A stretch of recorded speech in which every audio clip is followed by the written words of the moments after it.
భక్తులారా, మిమ్మల్ని మీ గ్రామాల్ని రక్షించడానికి నా అంశతో పుట్టిన నా 101 మంది చెల్లెళ్లను పంపిస్తున్నాను.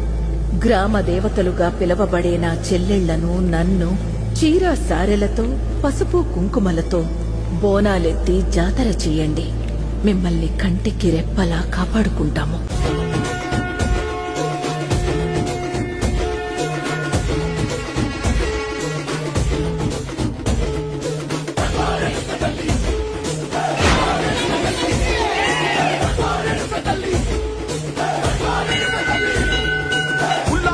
గట్టి ఊళ్ళోకి వచ్చనమ్మా, అనారి పూలు పెట్టి జాతరులు తెచ్చనమ్మా, తంగేరు పూలు పెట్టి కంకాణ దూకేనమ్మా, ముక్కు ముక్కెర పెట్టి లోకాల నెలనమ్మా, ముందార చూడంగా మున్నూరు కన్నులమ్మా, ఎదుగాల చూడంగా